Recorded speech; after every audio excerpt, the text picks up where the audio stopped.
An Mhalaeisia, leofuinte cultúrtha in iargheisceart na hÁise, Thoir agus mé ag taiscéile a príomhchathair ráthúil Kuala Lumpur.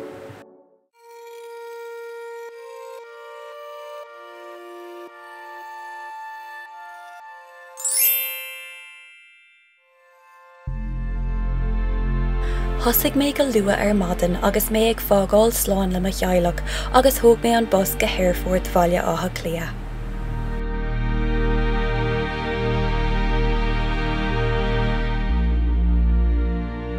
Díomh agus fáilte romh raibh Airfort Abu Dhabi. Seo rud an difriúil, níl mé ag fanacht an seo, tá mé ag dolanis go Kuala Lumpur, Malaysia.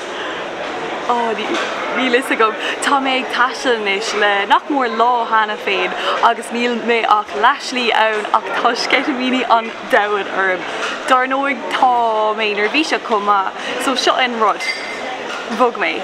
Well, tá mé ag taisteal go fad teirmeach inis. Dairg mé as ma fust, dag mé ma hailech, ma chuirde, gachrod agus an seo, tá mé an seo, sa bhain Éire ag ó Lipton. Agus ag fanacht leis ma ethilt deirnach go Kuala Lumpur. Áis ná raibh mé riamh, ní raibh mé riamh san áis hir háis. Ach tá mé ag dolanis agus ní lisa go cé go fada inú meid mé tá scetamíní an dahan orm, tá gur rud códifriúil é seo. Tá is gom gúil an tádairg orm gúil an deis gom chun é seo dhéanamh. Agus, tar lum.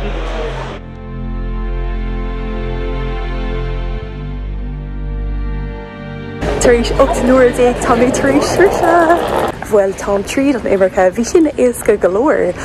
Ní gáis vísa aáil má as Éire nu an riocht aontaithe chu tá site agreement idir an trí tír mar sin. So bhí sin is go golóir caithfidh mé rá, just dearann tú céibhéad lá meid tú an seo agus chuann siad stampa Éire ach ní caithfidh tú íochas. Ma.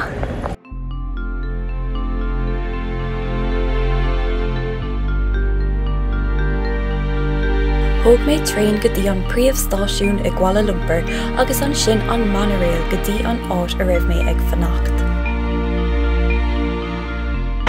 Tá mé agsúil timpeall na hÁise inis taréis sosbeag agus tá sé go nóthach, tá sé mór. Tá mé ag dul go dtí na túr Petronas, tá siad sa tro sin ach tá mé just ag féic an timpeall na hÁise. Cathrach go hiile is go thomláin bio atá a gcuig an seo i Kuala Lumpur ach tá sé go thuúd ach tá fuinmh éiginnte ag buint leis an áid seo go dtí inis ar aonós.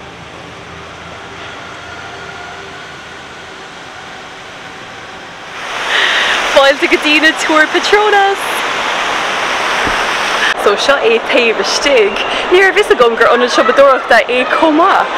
Ach cócosach deirthing tá just ag siúlanis imime éidí ní iúnach.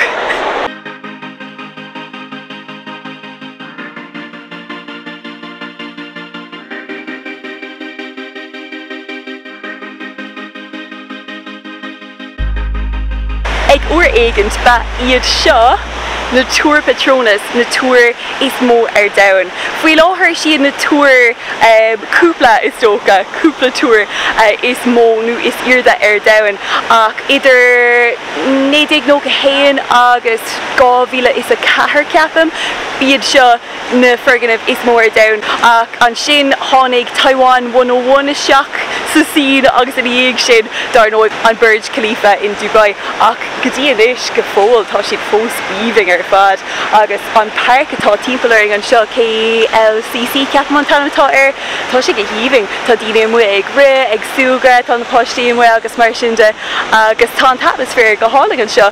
Féicear na crín seo tá siad cosúla rud ó rainforest nó rud éigint. Tá siad chuann siad na crín a bhí in Mexico i gcuoine orm féach artha. Tá chuirte. Tá mé díreach an seo inis in Jalan a luair ceapam an taisteal agus marga bio atá ann. Tá sé díreach ag tosnú inis, tá sé hart ar 6 clog. Tá mé cráite anocht ach déirhing go muinnig mé trílas rud sábháilte anocht tuis go nóir chudal mé I ggur gá ihe ribh sin tuis go raibh mé ag taisteal an seo ach tá anna cuid le feicáil an seo anna cuid marga agus mar sin de so siúil ag mé tríd ar dús.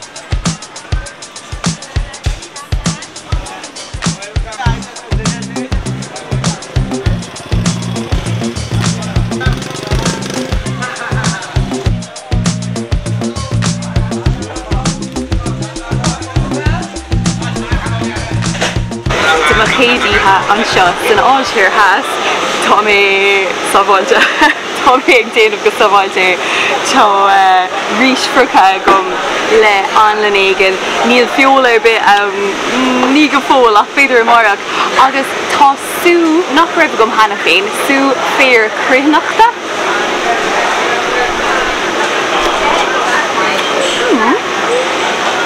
Níl sé go donna in after, yeah. Now, an rud ná an úsáidigh mé na chopsticks. Putting mé tríla.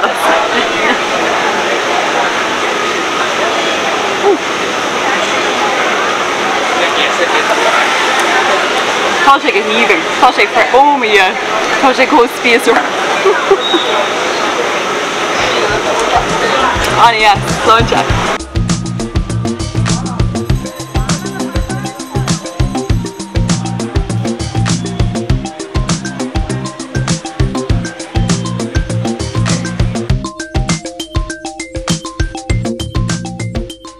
Tá mé an seo inis las muid a masjig jamek nó masc jamek masc agus tá mé chun dul seach ar dús caithfidh mé roiid cafe agus bia ollmhór níorbh aon rud a gom gotí inisiúh ach tá sé an seo fécinn sé ollmhór anna ar fad agus tá anna cuid rudí timpeall na háite an seo tá cúpla timpeall eile ó creidimh eile comá so caithfidh mé sin a seiceáil amach anmh sin an plán.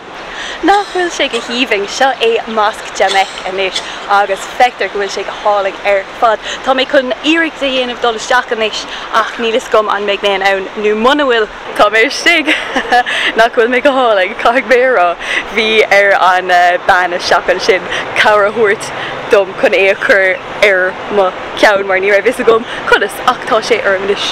Well, bhí sin saimplí go leor. Ní raibh mórrán istigh is féidir leathdal isteach just caiithigh tú de bhróga thógáil uait ach ní raibh mórrán ar siúil. Bhí daoine ina lí ar an uairlár ina cola beidir tuis go bhfuil sé comtaisin nó lár an tróna rud éigean nílas agam ach bhí sé jazz. Ní raibh sé aon rud cosúil leis na masc a bhí in Istanbul nó aon rud mar sin ach sa múl mar an ggéine. Sa teanga Malay, cílíonn Kuala áit an bhfuil isce abhainn beag is soga nó áit an bhfuil isce ag gúla le isce eile agus seo é Kuala Lumpur sin sais salach nó rud mar sin agus an ceann seo tá sé antáach mar tháirla anna cuid tháirla anna cuid trádra an seo. Má éacann tú ar Kuala Lumpur ar léirscáil is léire eáil agus Malaysia go generalta is léir go bhfuil anna cuid trádra ar siúil agus go raibh anna cuid trádar ar siúil ó áitina ón Ind agus ón Órap agus mar sin de so sais áit ina búltar anna cuid dus na cultúr an seo agus tháirla sé sin ar na hain cosúla seo tháinig na báda séig agus rinneach trádra agus mar sin de Kuala Lumpur abhainn salach.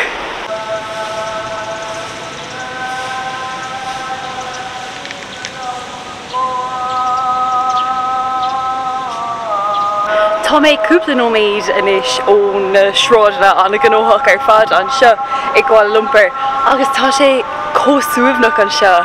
Sin gléachchan ar ní an glasaitéis sin ó stop sé. Ach seo é an céad uair gur chuala mé an gléachchan ar ní. Is dócha nach raibh mé sin é. Is dócha nach raibh mé congracht na masc san éon rud éigean neadar. Ach tá sé go híoming ar nó tá sé cósúbhnach an seo níl mór an daoine timpeall na háite tá sé glóise tá na ferganmh go híoming ar fad an altuacht tá sé do chreite.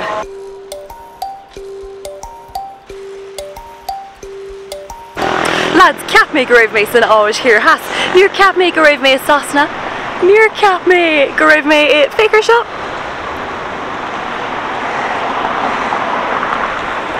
cadé áit chun cricket dhéanamh nó rud mar sin ach bhí an Mhalaeisia mar fartach den improcht Británnach agus is féidir leat é sinna agáil an seo tá an park íomh an seo fécinn sé go híomh ach ceapan go bhfuil mé ras in Éire nó well is asna ceapan go bhfuil banis de hÁise éiginnte arsúil an sin comá so tá sin glóise is dócha go bhfuil sé có difriúil na daine an seo rud mar sinna agáil ach dom féad tá sé go súil leis an bhaile. So dála mé an seo gurbí seo an cearnóg sasnach mar cuirb sin actually cearnóg mar deca an príomhrud a deirtear ar lína nó bhfuil bretach ollmhór ann so neadar an féidir leis sin agáil ach sin an príomhrud sin agus na tithe a bhfuilinn le sasnach sais Tudor stíl Tudor tá a gceist agus an banis atá arsúil an sin tá fós ag fécinn sin.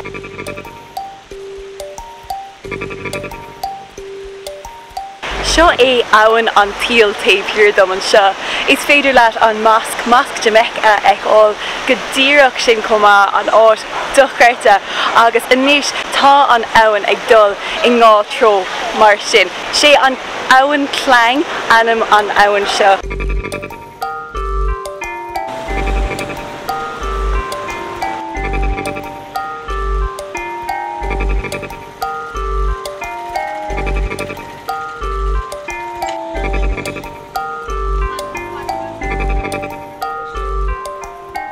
Cearcalóir ceafam gur daimsigh mé an príomh-mharga an seo I Kuala Lumpur.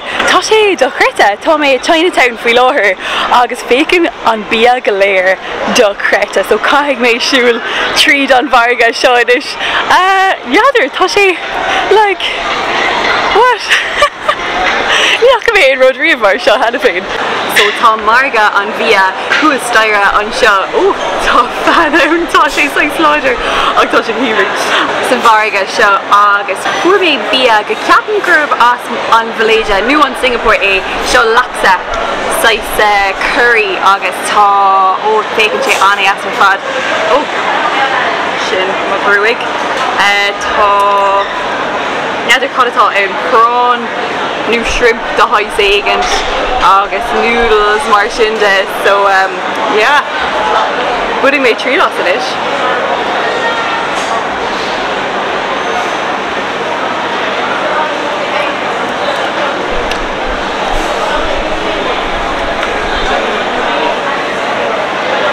Tá sé deas níl sé roast fiosrú tá beagán in ach yeah tá sé perfect. Mar a luigh mé is leáfuinte cultúr é Kuala Lumpur agus tá sé seo le feiceáil go háirithe ina creideamh. Thug mé cuairt ar go leor timpeall do chreite ann.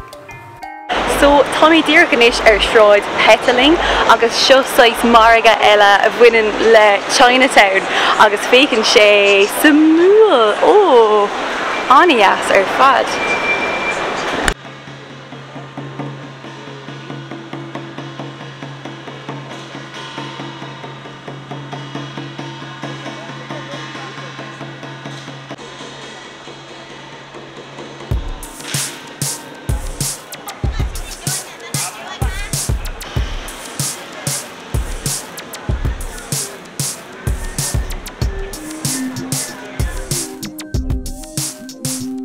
Inmh tá mé an seo san India bheag, Little India, Kuala Lumpur agus ceapam go bhfuil mé San India inis tá sé do chreite. Bhí san Nepal cúpla bliain ó hína agus braithin sé mar an ggéine seachas na túr mór atá sa cúlra seo na túr nua-aimsear seo.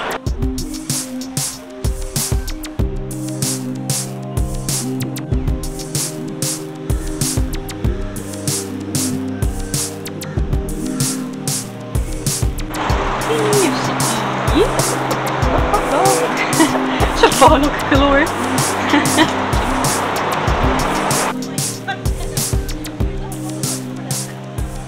Tá mé inis éagsúil trí Little India agus tá na dahanna, na maisiúcháin, go háling, tá bolla álingáin bia comá so caithfidh mé ag éigint níl ochras orm go fóla ach beag cinnte. Ach yeah, tá an atmosfér seo go háling rudí ar fad cultúrtha anna dathúil sin an príomhrud.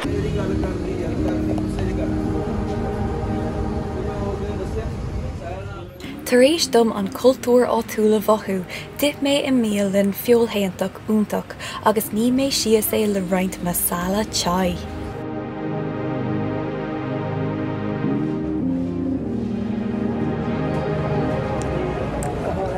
Well gacéine sinné I gcóiris I gcóir Kuala Lumpur, bhí tú go híoming ar fad agus tús má lena hibre don tros seo, so go dtí an céad áit eile, slán libh.